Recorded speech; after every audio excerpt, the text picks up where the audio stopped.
Buonasera, grazie innanzitutto a tutti i presenti di essere qui, numerosi, per aver ripreso da questo mese le presentazioni di presenza. Questa è un'occasione speciale doppiamente, perché cade con forse uno degli ultimi eventi di questa maratona della lettura del Veneto Regge, e abbiamo il piacere di concludere con Matteo Melchiorre. Poi l'occasione migliore dopo tutti i rinvii che abbiamo avuto per varie vicissitudini, ma finalmente siamo riusciti ad averlo qui.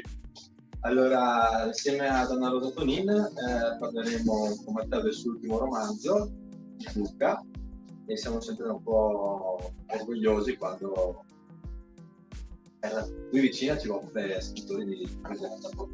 Siamo contenti di ospitarti e siamo contenti che voi siete numerosi ad ascoltarti. Quindi grazie a Matteo, grazie a tutti voi, grazie a Anna Rosa e buona chiacchierata. Grazie.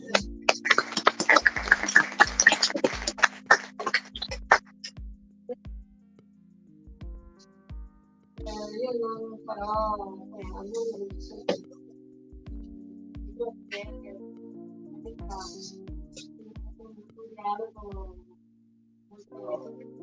vario, interessante, perché ne parlavamo proprio poco fa. È un libro che apparentemente richiama a in realtà è un libro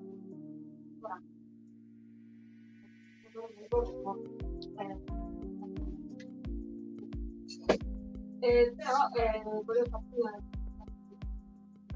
è la sua prima prova una serie di in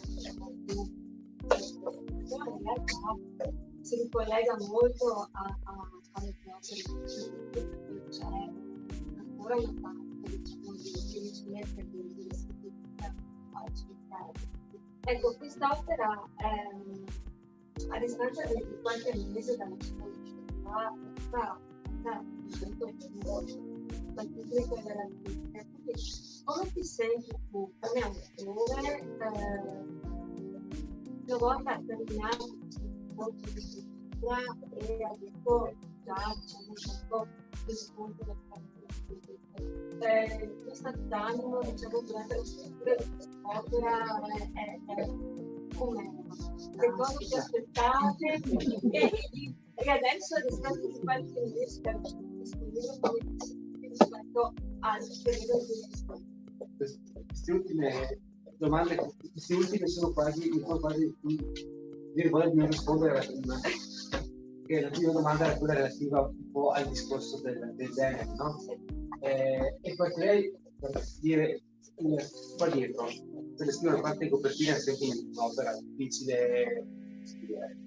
E l'editore mi ha mandato questa qua, dove c'era prima la nota biografica breve, insomma, nato Nelli, autore di numerosi saggi storici e reportaggi narrativi, questo è il suo primo romanzo.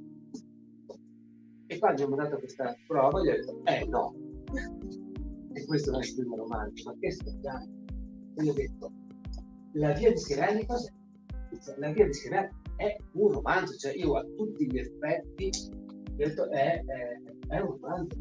Storia di Radio per Terra, secondo me è un memoir, un diario di bordo, è un romanzo. E la banda della strada a suo tempo anche era un romanzo.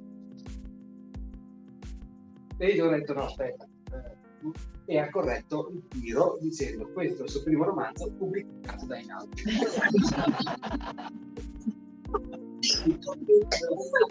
Io se dovrebbe dire tempo cristianamente c'è una parte mia una fiera ecco qui si aprirebbe un discorso sul tema del genere, no? Che è infinita, nel senso questo è un romanzo più classico della letteratura ovviamente, però io ritengo che siano romanzi anche di Schneer, perché sono un'evoluzione di un personaggio che parte dallo stazione A e ha avuto la situazione di passarlo attraverso una serie di traversie, anche dal punto di vista della costruzione così sperimentale, dal punto di vista della costruzione di quanto sia il Duca, che in realtà è molto sperimentale per tante cose. E detto questo, verrei alle altre domande. Come ti sentivi scrivendo questo libro qua? E come ti sei adesso che l'hai scritto e come è stato accolto pure meglio? Però in sostanza sono anche molte le letture positive.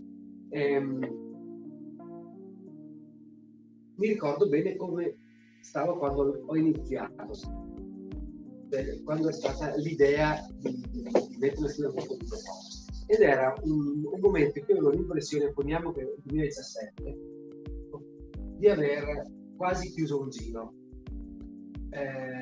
Avevo la convinzione di averlo chiuso col libro prima, che era Storia di alberi, e sai, questo senso di aver chiuso un giro, non so come dire, di aver risolto una serie di cose in relazione a una tipologia di luoghi, non so più, l'uomo della mezza montagna, l'uomo della difficoltà dello stare in quei luoghi, e che potessi provare a fare un passo prima di chiuderli,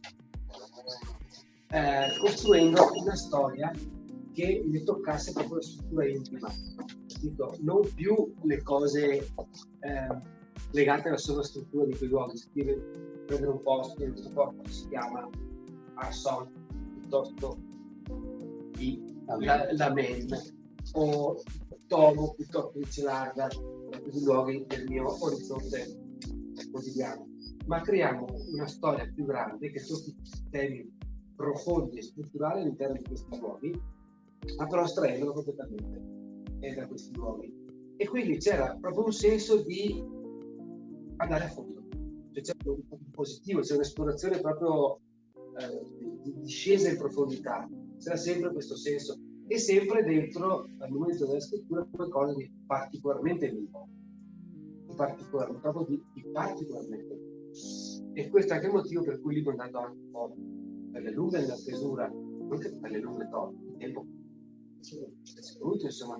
Ho trovato un appunto di una prima stesura che era agosto 2017, quindi una stesura completa, ma un inizio di stesura, e quindi ho avuto questo, e quindi c'era proprio, è una sensazione che dentro di me riesco molto bene a ricordarmi.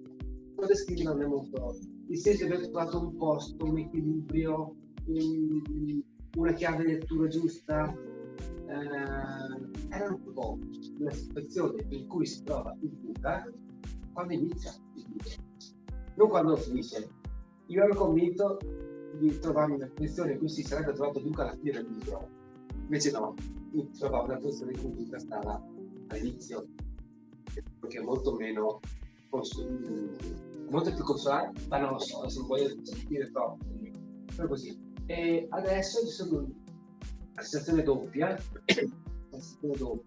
è quella di fare un po' fatica a prenderlo, nel senso che ancora non è così altro da me, per cui io riesca a impugnarlo con tutta la razionalità che serve, e quindi molto volentieri ascolto sempre i lettori cosa ne pensano, cosa trovano, perché ritrovano cose di cui mai mi sono di questa cosa.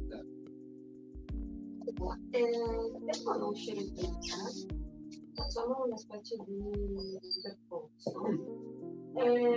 Arriviamo alla fine per capire insomma chi è il Luca, attraverso però i luoghi, le persone che Luca e le scelte o non scelte, senza spoilerare, senza rivelare nulla. Siccome i luoghi sono fondamentali, e senza i luoghi, diciamo, la storia pratica non si regge, ecco. Io partirei proprio dall'aspetto contemporaneo. Arriva a Villa Cinamonte, perché la replica, e Villa Cinamonte però è un luogo sostanzialmente città. Adesso c'è una sorta di, noi chiamiamo neorealismo, perché c'è un fenomeno che sta prendendo piede legato proprio alla ricerca dei luoghi abbandonati, pubblicarne le fotografie, ricostruire le storie. Ecco, vedo già carico. Benissimo. Allora io ho pensato, leggendo questa storia, nella storia del Luca c'è una serie di domande che il lettore è costretto a porsi. E di fronte ai luoghi abbandonati abbiamo due atteggiamenti, no? Lasciarli così come sono, perché sono una sorta di fascinazione o di suggestione per questi luoghi, e invece cominciare a capire e impegnarsi per riqualificarli. Il Luca è un po' anche lui in questa situazione. Allora voglio chiederti il tempo presente del Luca, quanto diciamo è contemporaneo già in lui, oppure se lui è ancora ancorato al fatto di appartenere alla famiglia di Prignaggio e quindi a cercare di portare avanti ciò che di antico è nella sua famiglia e non guardare al futuro. C'è sempre questo bilanciamento, no? Allora nei confronti dei luoghi si ha un rapporto col tempo che è variabile. Ecco, come hai costruito questo aspetto tempo e come ti poni come autore e come cittadina, diciamo, sicura di fronte a questi luoghi e queste zone, diciamo. Guarda, è proprio opportuna questa domanda. Un libro così ovviamente nasce da un'attività di osservazione di ricerca pre-stesura. Io nel 2013 avevo aperto una rubrica su una rivista che mi occupo ancora, si chiama Rivista Perpigna, è una rivista piccola, tanti anni, ha 60 anni di vita, ha 150-70 abbonati, in cui c'era una rubrica che si chiamava Scorci Scomodi, era nata così, in cui il 2013 era un po' detto, non era ancora proprio, non eravamo poi nella fase della abbandonofilia o peggio abbandonerastia, no? Che c'è questa cosa dei luoghi abbandonati che veramente è diventata, scusate. Io ho scritto 10-11 articoli dedicati a visite a luoghi dell'abbandono con un personaggio che si chiamava il visitatore dell'abbandono, e lui andava e descriveva ciò che vedeva, avendo però rispetto all'abbandono un'ottica molto e nel corso del nel corso del tempo questo personaggio arriva poi alla fine a odiare chi va a vedere le cose abbandonate, no? Perché diventa fotografia, diventa un gioco di estetico, puramente estetico, non diventa più confronto con quello che l'abbandono è, cioè una cosa che inizia con M, finisce con E, e di mezzo c'è ORT, con la morte, cioè l'abbandono è quello, è il confronto con questo. E io andavo, descrivevo e sono stati tutti pubblicati. Ville, chiese, semplici case, oggetti fisici, sculture. E quindi lì c'è stato questo approccio a questo tema qui, ponendolo però come esame, come analisi, come considerazione di un fenomeno che da storico poi mi ero accontentato di risolvere nei termini della marea. Cioè, se noi adesso andiamo in luoghi in cui l'abbandono si è impossessato, potremmo dire che cosa? Ha avuto una certa risonanza come Dai, un po' sulla nostra parte, California, la Valle di Sereni, luoghi qui, in questo luoghi in cui c'erano 2000 persone magari 30, 35, 40 anni fa, e adesso sono 26, così via. Che la gente dice l'abbandono, qui una storia che si chiude, una parabola storica. Tu vai a guardare quei luoghi nel 1500, 1600, non li trovi neanche nei documenti, cioè non c'erano. Marea bassa, situazione demografica, marea alta, spinge, si va su. Adesso marea demografica non serve più quel luogo e si torna giù. Quindi è proprio un gioco di respiro, di maree che vanno su e vanno giù. E quindi quello è un po' bello. Il Duca è uno che si trova a possedere esattamente un monumento dell'abbandono. La villa Ciamonte è una villa magnifica e grafica, finalmente ho fatto fin qua. Nessuno aveva messo l'accento sulla villa del Duca, che è, caspita, è la protagonista. Io stavo aspettando, se non ho mai fatto osservare e rispondere alle domande che mi fanno, però è la villa. Cioè, questo libro è un libro che si interroga sul potere di un immobile di trascinarti dietro le sue volontà e le sue storie. E il Duca possiede questi immobili sontuosi, non so qual è, potrei georeferenziarla, l'idea è questa, ma non dirò mai qual è la villa del Duca. E lui si trova subito nel confronto, lui nel sistema, ok, la rende abitabile, la rende una lecca, come dire. Il Duca è un personaggio così, non è un personaggio che è ricchissimo, ne ha da buttare, però non vive di conseguenza, tant'è che a un certo punto il personaggio di 15 anni e lui quindi rispetto a questa villa non va dentro con tutti i suoi anni. Lui non ha quel punto dei suoi anni, lui è un tipo che si fa fatica un po' a inquadrare. Qualcuno ha scritto che ha 1 milione, qualcuno che ha un inetto. Non è né un milione né un inetto, è un pacifico, è un po' diverso secondo me. E lui si chiama questa villa, si sistema là, però comincia a sentirne le potenti evocazioni. Cioè, abiti in una dimora in cui i Cimamonte, cioè la sua famiglia, erano lì dal 200, perché quella era la torre prima che la villa.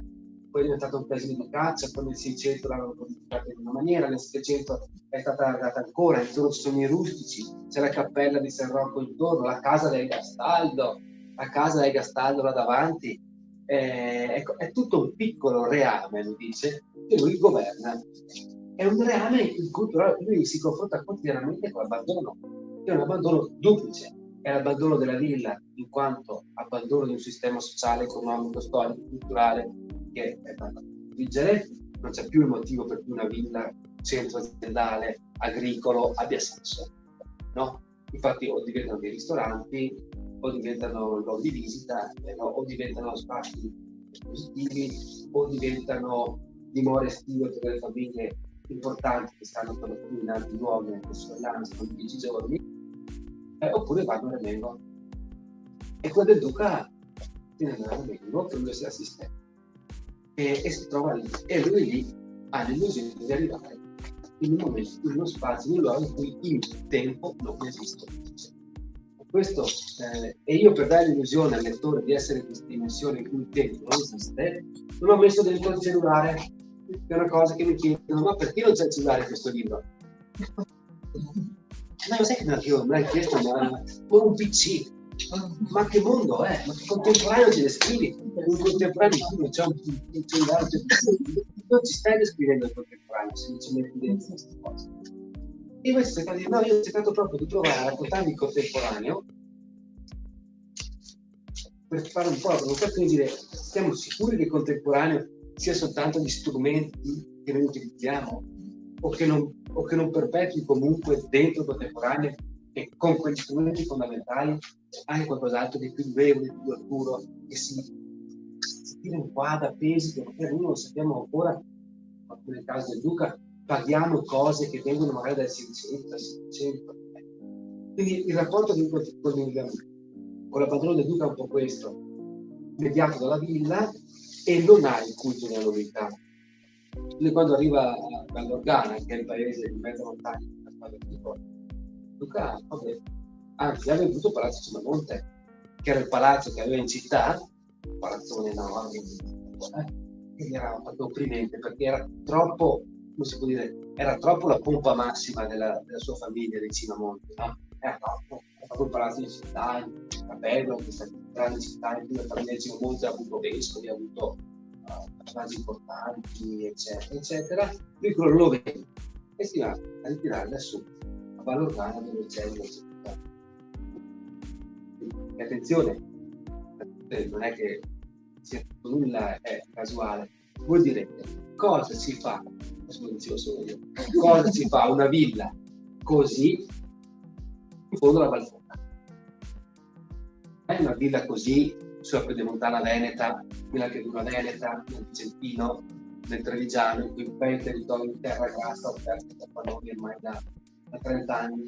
È un altro tipo, ma certo, perché non era la villa che dava il sostentamento di Cimamonte, quella è una villa berlinese, una villa petrina, ce ne sono un po' più piccole, un po' più militari, un po' più austere se vogliamo, e non hanno dotazioni fondiarie tali da mantenere una novità, ma i Cimamonte ce l'avevano. Le altre ville, quelle che gli davano la ricchezza, però le hanno venduto tutto nel corso. Il padre del Duca ha venduto tutto nel corso della sua vita, tranne il Palazzo Cimamonte, ovviamente, di cui non si riusciva a liberarsi. Duca però appunto cerca di entrato in questa dimensione che è sia, diciamo, legata agli spazi aperti, no? Se no, sì. Lo spazio aperto che circonda la villa e anche la sua, e al contempo uno spazio claustrofonico legato alla scoperta dell'archivio di Saluzzo. E quindi la sua chiusura, anche fisica, no? All'interno di questo archivio che quindi è una ricerca di identità così, legata sia allo spazio aperto che allo spazio chiuso. C'è questo estremo, questi due estremi che però in realtà si toccano, perché ecco, sì, è assolutamente così, perché guarda, stavo adesso provando a cercare una cosa nel mente, il libro inizia proprio in cielo, e quindi la prima cosa che vede un lettore è leggere cosa succede nel cielo, cioè il personaggio delle cornacchie si scontrano con una poiana e va a finire questa volta che la poiana stufa di soffusire le cornacchie, cosa rara, non lo vedrete quasi mai, butta giù la cornacchia e la fa, si apposta. Di solito le poiane perdono con le cornacchie. Cornacchie è altro simbolo dell'abbandono, nel senso che nei nostri territori le cornacchie hanno come colonia gli uccelli, hanno appunto sopravvento su tutte le altre specie, hanno fatto fuori le gazze, hanno fatto fuori le tortore, sono animali molto piccoli, però gli uccelli piccoli e gli stanziali, e loro hanno fatto, perché sono intelligenti, sanno orientarsi, sono sociali. Si inizia quindi con l'apertura, e poi è un libro in cui si sta all'aperto, perché abitare a Valorgana significa stare all'aperto, d'estate come d'inverno, motivi diversi, eccetera. E il Duca però a un certo momento volevo un po' leggere di questa roba, ma che per mia intelligenza ho pensato di non mettere nei titoli dei capitoli. Posso leggere questo passaggio? Qui uno comincia, sta fuori, ma il lettore è già andato da Vallogana, è andato su in cima alla montagna, nei boschi del Duca, ha trovato la neve, ha trovato è già stato molto all'aperto. A un certo momento dice così, posso dire. Al primo piano della villa c'è una piccola stanza, illuminata da un'unica finestra, le cui pareti sono interamente rivestite di rovere, al punto che l'intero ambiente parrebbe scavato nell'intimo di un gigantesco trono. Nadina mi aveva raccontato nei primi tempi del mio soggiorno quassù che quella stanza, quando mio nonno Silvio trascorreva le proprie stanze di villa, veniva tenuta sempre sotto chiave. Soltanto in occasione della visita di qualche persona di riguardo, mio nonno apriva la porta ai propri ospiti, pronto a gonfiarsi dello stupore di quest'ultimi e a spiegar loro che aveva davanti a una tra le più raffinate boiserie dell'intera Europa. Ma dietro il legno della parete occidentale di questa rinchiusa boiserie vi è anche uno stanzino minuscolo al quale si accede da una porta priva di maniglia e che nessuno nel gioco perfetto di decori e dei dettagli potrebbe facilmente indovinare. Io ne conobbi per caso l'esistenza quando avevo circa 15 anni. Durante una delle rarissime scappate in villa con mio padre, trovai infatti quella porta lineata leggermente socchiusa e, come è ovvio, la varcai senza esitare. La poca luce che filtrava nello stanzino in cui mi hanno introdotto dava corpo a delle improvvisate scaffalature sulle quali erano malamente disposti fasci di carte, registri col dorso di cuoio, pile di fogli, cartelle legate con cordoni e qualche scatola di vetro. Dentro le scatole trovai cartuncole rigide ed erano in realtà pergamene, alcune aperte, altre piegate, altre ancora appoggiate su se stesse. Poi spiegai della scaffalatura di forma lunghissima e stretta mi sembrò bizzarra. Erano pagine e pagine con elenchi di nomi e di numeri. Vi hai anche 3 mazzi di fogli e li trovai come alfabeticamente decorati dei chioschi stravaganti, lettere occhiellate, virtuosismi calligrafici, prodigiosi svolazzi. Così ne scoprì l'archivio del suo. E questo è il passaggio in cui il Duca, dalla luce, dall'aria, si infila dentro la boiserie che è la più rinchiusa delle stanze della villa, dentro la quale c'è uno stanzino che è a sua volta rinchiuso e dentro il quale ci sono delle scatole dentro le quali c'è la memoria di tutto il passato insieme. In questa dimensione di chiuso il Duca inizia poi a scavare trovando un'altra apertura, perché si apre sulla dimensione tempo e quindi dentro va e sprofonda. Il Duca è un archeologo di se stesso, scava continuamente nella sua famiglia, nei suoi ricordi, ma mai col compiacimento del re che coltiva la memoria della famiglia. L'erudizione fine a se stessa, molto storica, molto storiografica, ed è un paradosso, perché lui è proprio questo personaggio che ti sfugge dalle mani. Il Duca sfugge dalle mani. Per questo tanti direttori sta sulle scatole, dicono preferiamo Nelson, preferiamo Pastreda, perché il Duca ti sfugge, ma al mondo ci sono altre persone così. I duchi, non i duchi in senso nobili, eccetera, queste persone che fanno fatica loro stesse a capire se vogliono stare fuori con Nelson o dentro super, cosa vuoi farci? Ci sono anche loro, e quella è la dimensione di strano che il Duca avanza queste carte, e in queste carte troppo troveranno le visite. Quando è arrivato un oggetto magico, portare altra farina a complicare le cose, perché a un certo punto il suo amico che si chiama Basilio Frangipane, vedete le 2 Frangipane ad un'origine immediata e una più veloce. Basilio Frangipane è un personaggio che qui è già il libro troverà. La prima è lo scarto di un romanzo. Ho iniziato a scrivere una cosa una volta, anni fa, in cui c'era Basilio Frangipane nella protagonista. E poi non l'ho più scritta. Mi dispiaceva che morisse così, morto in partenza. E poi l'ho tirato questo qua. Poi le Frangipane, famiglia di Francopani, no? famiglia importante del Pazza veneziana, e Basilio invece era base di Investigatopo, che è un cartone, un libro che è piccolo, ma è sempre colpito questo personaggio. Quindi si è creato Basilio Frangipane.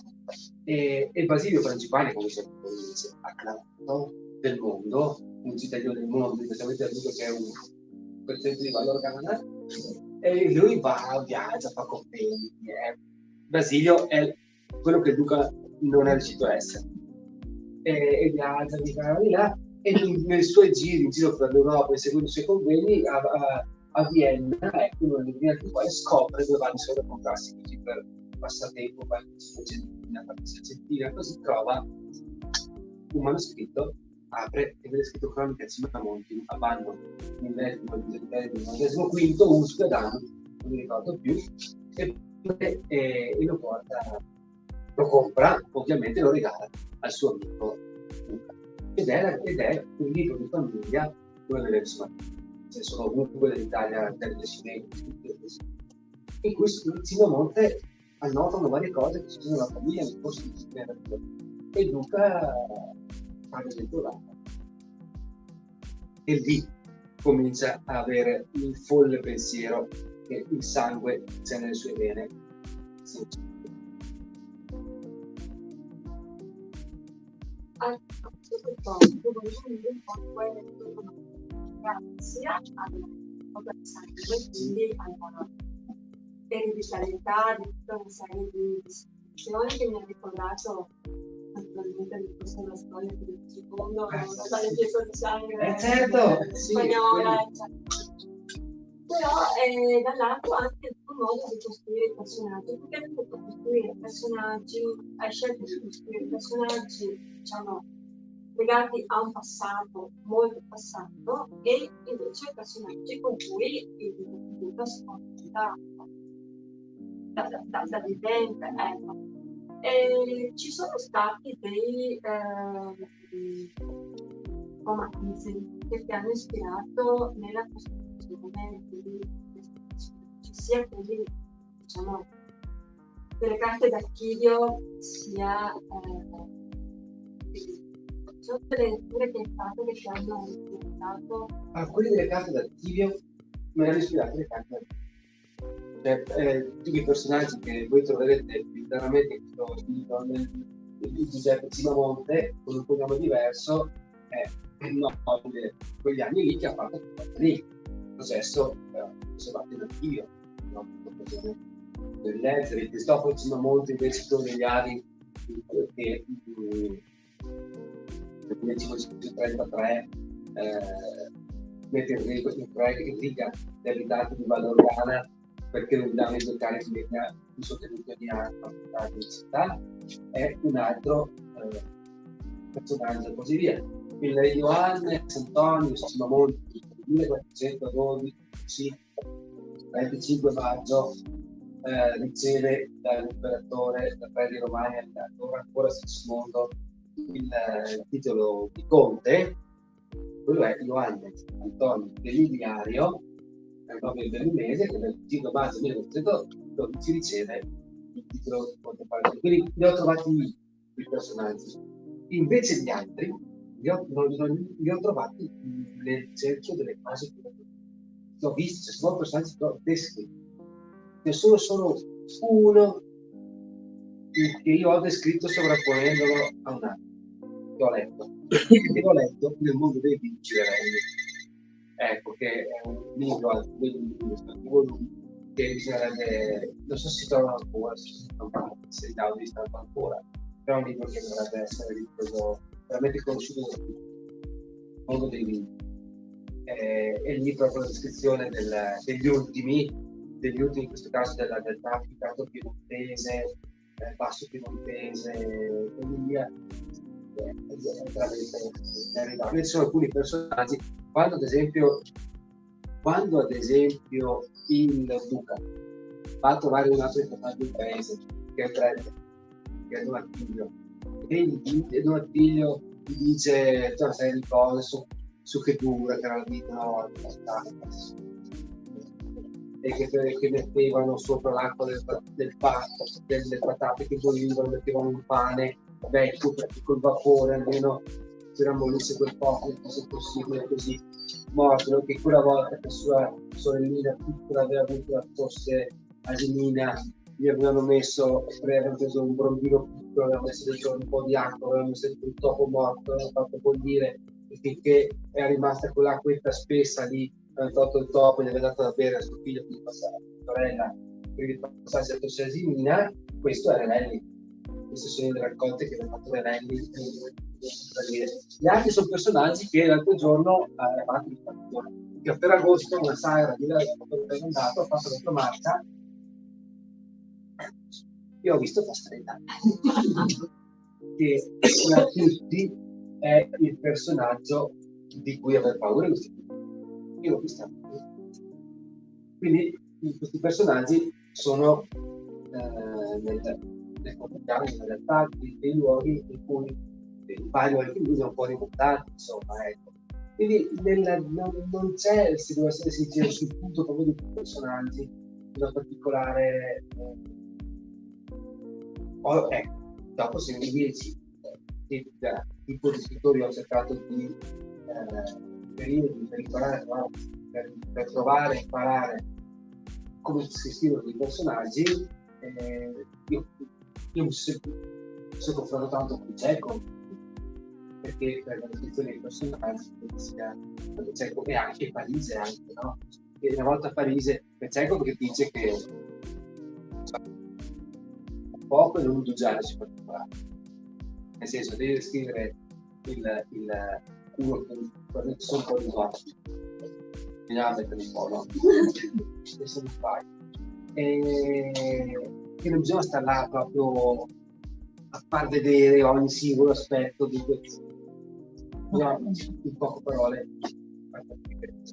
E mi ricordo l'esperimento che ho fatto a Foscari, in questo senso, a un seminario di dottorato anni fa, lì, in cui ci diceva per capire quanto la letteratura ben riuscita possa essere più dal tuo primo infanzia, molto più che la visione. E poi ci hanno fatto vedere un rarissimo documento filmato fatto dall'esercito francese durante la prima guerra mondiale nelle trincee della Somme, e quindi di Santa Madonna. Voi dovete vedere, immaginate la trincea dopo la battaglia. E noi studenti guardavamo un po' così, ma poi aveva preso il rito di nuovo il codice occidentale, aveva letto alcuni passaggi e lì tutti noi abbiamo affermato di avere avuto più il colpo, capito? Abituati come siamo alla visione di tutto questo, soprattutto della violenza, e quindi in questo senso viceversa invece Parisi, che non mi ricordo più qual è, devo sempre ritrovarlo, descrive qualcuno, un personaggio, e non è che stia scrive che aveva i capelli così, capelli cos'ha, e dice solo, aveva denti bianchissimi. E tu ti vedi accenderti questo personaggio di fronte agli occhi con un particolare. Quindi io ho cercato un po' di imparare da questi due scrittori che descrivono personaggi un po'.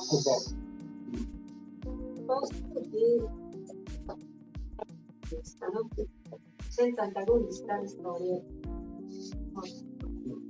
E c'è chi da lettore, diciamo, poi al termine della lettura si sente più attratto, più coinvolto dalla figura dell'antagonista e c'è il rischio con questo lavoro proprio di avere proprio davanti agli occhi più la figura di Castrella che quella. È stato un po' intenso per due motivi. Prima di questo, il tutto si gioca sulla finzione di una prima persona, quindi questo Luca mica ha interesse di raccontare sé, lui va a raccontare la storia in cui è coinvolto, quindi primo seguiamo tutte le sue elucubrazioni o dice qualcun altro generosamente masturbazioni, perché le sue elucubrazioni, ma lui non ha interesse a descriversi, non sappiamo neanche come si chiama Luca. Oh, ma sì, ma voi siete sicuri di cognome, ma non sappiamo. Quindi c'è questa prima forma, no, di dire il duca è il duca che sta descrivendo quello che viene intorno. Quindi descrive molto bene adesso, descrive molto bene Stella, che è il suo e descrive molto bene la riflessione. E quindi questo è il primo motivo, quindi legato alla scelta descrittiva. Quindi scusatemi se conosciamo molto della sua vita interiore del duca, ma poco del suo. L'altro motivo è questo: se guerra c'è, perché tra Freda e il duca in questo libro c'è una guerra, c'è l'odio scatenato, una faida che travolge il paese e rende pazzo il duca, pazzo la Strega, finché si arriva verso la fine del libro. Se c'è questo, io mi sto anche chiedendo, rispetto ai luoghi che io ho voluto descrivere, okay? Chi era questo conquistato? Chi è quello che di quei luoghi fa il bene? È il duca o è Fastidio? Vi spiego perché. È il duca, cioè uno che ha i soldi in tasca, una testa magnifica, un cuore a terra, va bene? E una capacità di equilibrio notevole, perché il duca non è mica un sognatore della montagna, il duca è uno con le unghie graffiate, dice che non si fa le cose, che però rispetto al mondo sa che bisogna andarci piano, bisogna essere leggeri sul mondo, bisogna passarci sopra lasciando bene una vita possibile. È leggero. Pastreda è invece uno che dice no, nel mondo c'è andarci pesante. Se vogliamo che questi luoghi si vivano, bisogna che io possa starci qui facendo lo sforzo di andare. Bisogna che io mi faccia 2 stalle e ci stia dentro 150 capi di bestiame da carne. Bisogna che tiriamo dentro la strada, se no i camion che vengono sopra il bestiame da carne non ci stanno arrivando su. E bisogna anche che la finiamo quella strada della montagna, quel sentiero che si chiama Troia delle Tele, che arriva sulla cima della montagna, perché io lassù devo arrivarci con i camion per scaricarmi le vacche quando vado su a fare la pesca. Io come soggetto osservante ho delle mie idee su cui preferire, ma oggettivamente una persona che vive a Vallorgana, che è il paese dove si quasi non so se sa che veramente serve, se per il bene di Vallorgana serve a Pastreda o serve. Poi, e qua devo essere grato a una persona a cui ho sempre raccontato mano a mano, scrivo il libro, non ho ancora letto, ma se ne parlavo sempre, e quindi dicevo se me Pastreda qua, la duca, eccetera, e poi fate le voglio fare cosa? Considero poi.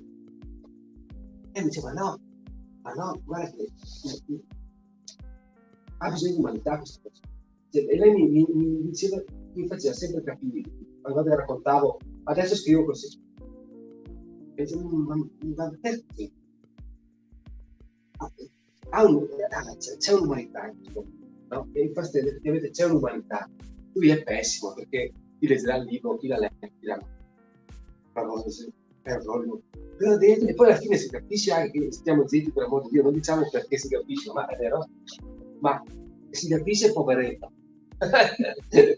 No, e tu dici, ma guarda il mondo com'è. Cioè, tu puoi odiare a fondo questa persona perché il duca ti racconta una storia per cui tu lo odi. No, vedi, e questa è anche una cosa che insegna la ricerca storica, quella fatta come va fatta, insomma, per me è sempre importante raccontare, però è anche importante il confronto proprio con il documento, no? Il documento cambia a seconda delle discipline, l'archeologo il documento sarà una cosa, lo storico dell'arte sarà qualcos'altro, uno storico come me è il pezzo di carta con la sua scritta, e che ti insegna sempre che c'è un limite, cioè che c'è un limite oltre il quale non puoi andare, ed è il limite dell'umanità, cioè il limite della presunzione di giudizio.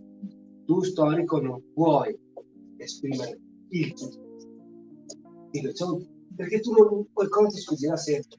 Caspita, ci sfugge sulle persone che conosciamo, con cui dormiamo, dico, figuriamoci di gente morta 132 anni fa. Ecco. E quindi è quello. Io volevo un po' con Pastrella far capire questo qua, no? Che quello che normalmente uno storico impara, dopo un po' dici, cavolo, ma guarda, questo qui che è stato processato, e che così, e che ero convinto che fosse un distrappato dall'Inquisizione, da Santa Madre Chiesa cattiva e intransigente e pessima che lo ha invece cavolo mi ammazzava veramente quando. E questo è un po' lo storico che io ho cercato invece di dire Pastrella, brutto, cattivo, però lì dobbiamo fermarci sino qua.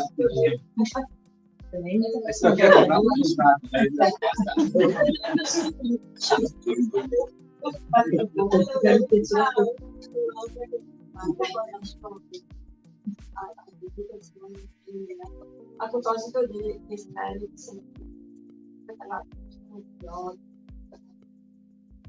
che è il suo antagonista, e c'è ovviamente anche la moglie, e quindi una figura femminile che qua hai inserito,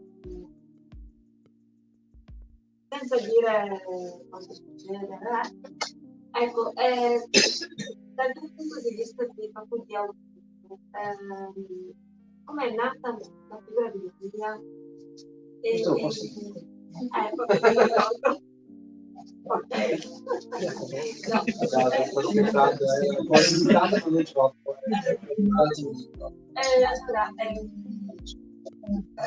ribaltiamo la situazione.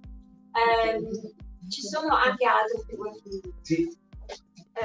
Allarghiamo. No, ma non ne parlo di due. No, ma ecco,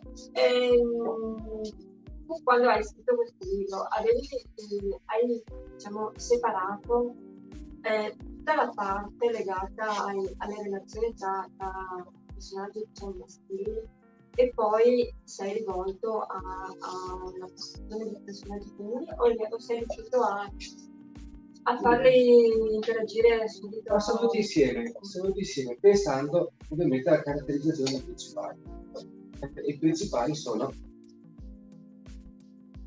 Duca, e adesso non ha un mondo femminile.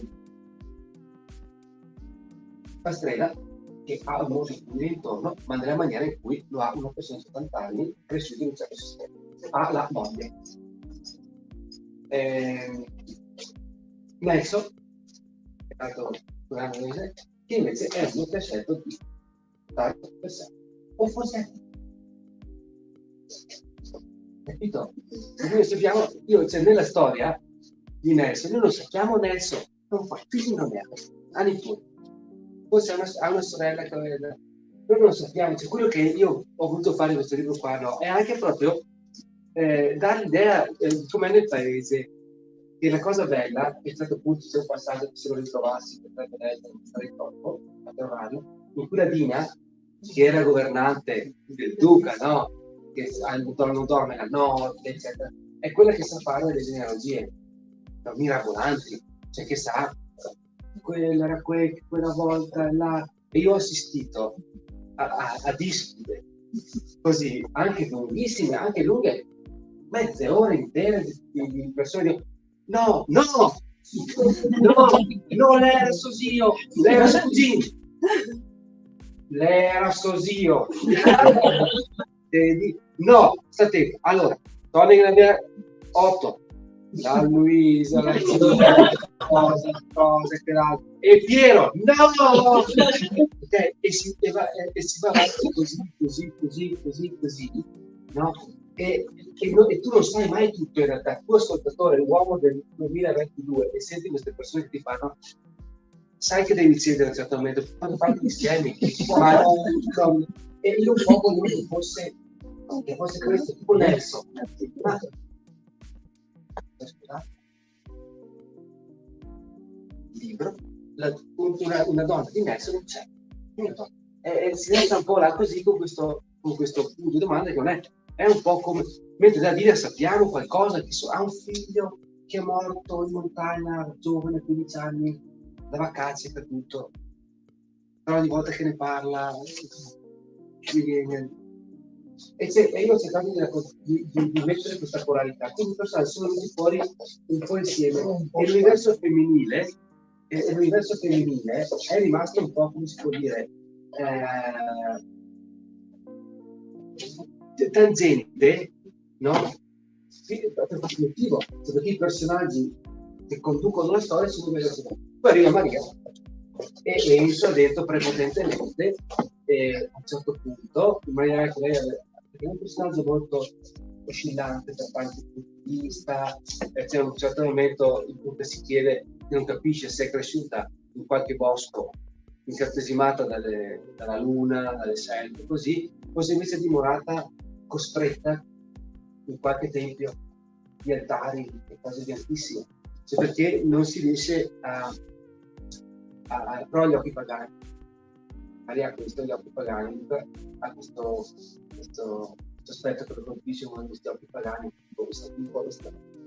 e lei è un personaggio molto importante del libro, che adesso, senza arrivare a spiegare, a dire tutto, però all'interno del libro fa capire come io vedo il futuro di questi luoghi qua, e a quale genere io li colleghi. Se io faccio un libro in cui vedo le motoseghe, i trattori e così via, ma che decide della vita e della morte di quel luogo, è il genere futuro.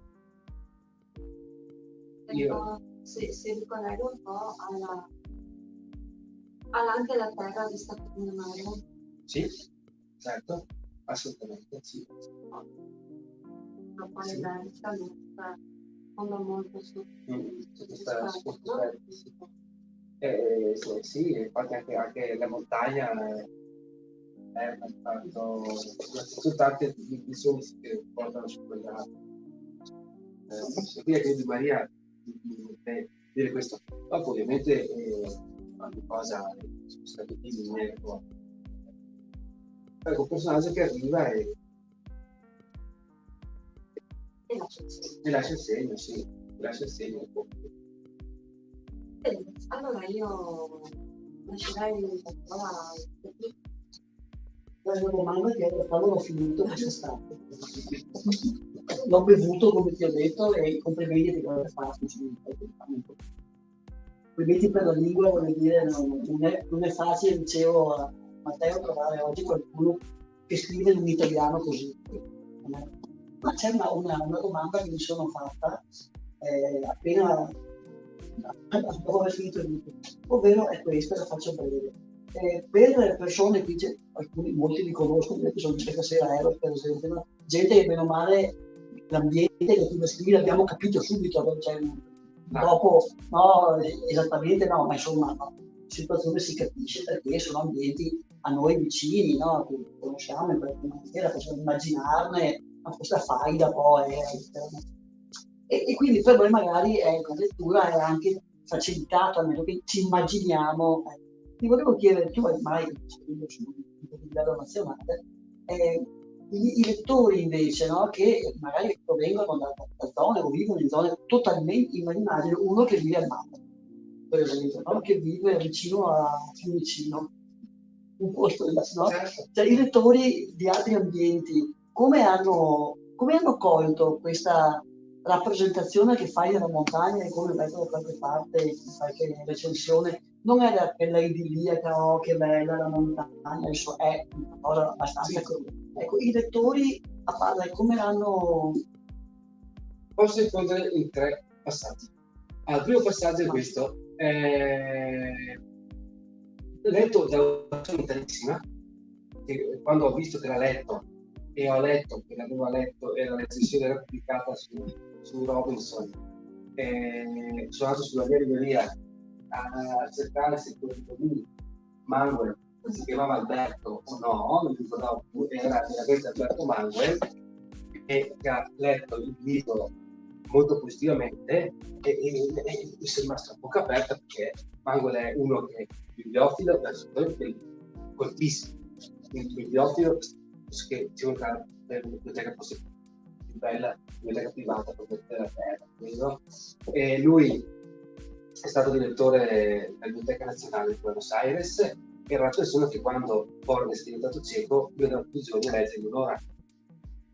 E lui, per dire lontanissimo da questi luoghi qua, è entrato dentro e li ha trovati avvolgenti, ecco. Quindi questa è la prima cosa. La seconda cosa è questa: un dato di vendita che Einaudi un giorno mi scrive, fa: sai dov'è la roccaforte del Duca? Vendite, ovvio, cioè, beh sì, ovviamente, ecco. Ma non è effetto, ho detto, beh, Castelfranco, lavoro là, li conoscono, anche vero, giusto, ma dopo Palermo. Diceva Palermo nell'estate vedeva centinaia di copie a settimana. Perché ci sono tante suggestioni in questo libro, quella dei luoghi, c'è quella del sangue, c'è un po' di gattopardo se vogliamo, a un certo punto, non che, però i temi sono, ecco, e forse è il motivo per cui noi ad esempio prendiamo Camilleri, no? Chi sa che Vigata in realtà è quel santuario lì, e quella grotta lì, e la tonnara in realtà forse può essere che ci sia una dinamica del genere. Credo che sul luogo ben descritto, io stesso l'avevo descritto bene, ma che si prova a darlo per quello che è, può essere che. L'altra questione è che non lo so invece, ma non so come sia su altri libri miei, e quindi potrebbe essere una specie di premonizione. Io scrivo in quell'altro libro, mi sono molto legato alle storie di altri, in cui non se lo so fare. Nel senso, non nessuno, non è vero, aveva tutto lui, ma non è stato questo, non è stato la via di Schener, per capirsi, no? Ha fatto un po' più fatica, ecco, ha fatto un po' più fatica nella storia di altri. E questo perché? Perché io proponevo un approccio agli alberi completamente contrastante rispetto all'approccio agli alberi che invece nei mercati importanti delle vendite incontrano, cioè nelle città.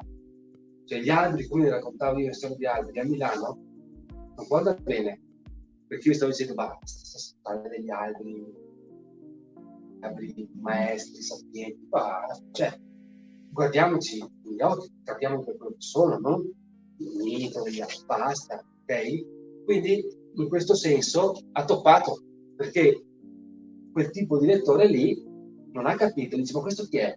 Perché tu tieni storia di alberi, io compro questo libro sperando che tu mi racconti di fica che sono il nostro futuro, che sono la salvezza del genere umano, che sono intelligenti, che si fanno tra di loro su terra, e tu vieni a parlare di motoseghe, del fatto che è giusto tagliarli giù, che l'edera funziona così, che il pioppo va bene per fare certi tipi di lavorazioni e l'anice no. Ecco, non so questo tipo di montagna che io racconto come sulla lunga distanza possa essere percepita magari da lettori che dalla montagna chiedono invece la speranza. Adesso io ho fatto così con il colpo d'occhio, ho visto adesso prendiamo un libro che va in questa direzione, no? Allora tu non mi interessi su quello che fa legge in fondo, poi c'è scritto La montagna. Questo qui, sì, lo metterei. Però è abbastanza diverso da tutti i libri che stanno andando, sono diretti e così diretti che gli altri. Sì, un po' sì. Però con niente è piaciuto tanto. Sì. Non per dire, ecco. Per dire, sì. È banalissimo.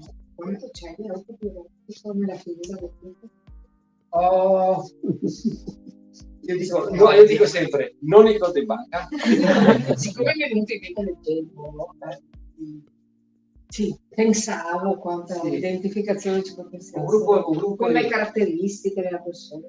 Un gruppo di lettura a cui ho partecipato di Ravenna nei giorni scorsi mi ha detto: non sei mica autobiografico. Invece questa cosa sta, perché a me piace tanto. No, ma anche a me piace questa c'è di autobiografico probabilmente la dimensione di autoautografia, se diciamo, quello sì. E nel confronto con i documenti, quello per forza. Io scappo le caratteristiche della persona. No, per essere più forse no. Anzi, qualcosa sì, qualcosa no, come sempre. Lui,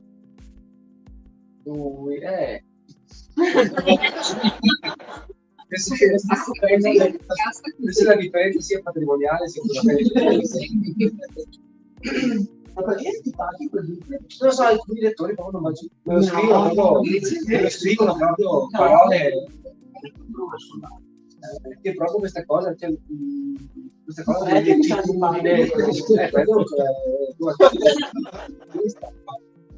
che quelli di la borsa. No, e l'altra domanda faccio, a me, io ho pensato alle prime pagine, ho pensato tanto a Buzzati. Sì. C'è? Sì. Buzzati, non nel Buzzati guardate, ho un design ma ho un astuccio dentro il quale c'è una cosa che ho giù da Buzzati l'altra sera. Ho fatto una cosa in biblioteca Castelfranco su Buzzati e è una delle possibilità che questa cosa dell'evento magico, no? Che è molto presente in questo libro, l'evento magico. E c'è un superamento della soglia, è fantastico imparare stasera, e tu superi una soglia senza sapere esattamente come è superata. Anche nel deserto dei Tartari, tu dici quando è che esattamente sono caduto dentro questa cosa qua, pure il drago, per continui tanti artigli suoi, e tu non sai mai quando. E di fatto lo fai nel momento in cui apri la prima pagina. E io qui spero che l'idea di fare questo, nel momento stesso in cui tu apri la prima pagina e ti trovi questo romanzo, tu dovresti già, nel mio intento, fare un passetto dentro un mondo e dici, un mondo in cui, perché ti parla tutto di premonizione, ecco, il primo passetto è là. Quindi si Buzzati assolutamente molto presente. Un'immagine sì. Non so se puoi dirlo, ma c'è un'ispirazione, una speranza tua che questo libro diventi. Adesso vanno, mi dicevano proprio quest'oggi, le serie. Il punto è le serie. I produttori adesso cercano le serie. E è più difficile che investano sul film. Bisognerebbe allora no, invece la fine cinematografica, e secondo me è già un'idea che l'editore evidentemente ha, insomma, ma per certi versi mi dicono tanti che l'editore sembrerebbe come so che c'è un sceneggiatore che è interessato, ma senza i produttori non si fa. Però sì, c'è questa cosa. Se avere i soldi del Duca. Se deve essere il Duca, potrebbe autoprodursi. Autoproduzione, il Duca, film, Vallecana.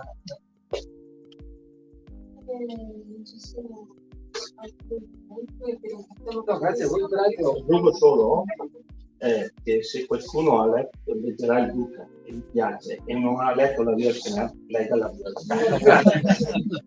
Grazie. E anche storia di Alice, che per me è un libro del sì, grazie. Sì, perché i romanzi precedenti. Grazie.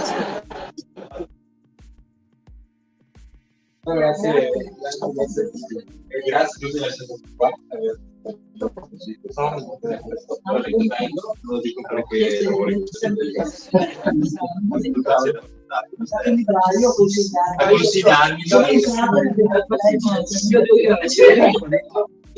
veramente pensavo che si poteva puntare. No, è bella, veramente bella. In modo di abbiamo creato anche per Sì, ma è preservabile. E penso che Matteo sia disponibile per fare qualche cosa. Chi non l'avesse, diamo un po' più poco. Grazie per Matteo. E a voi.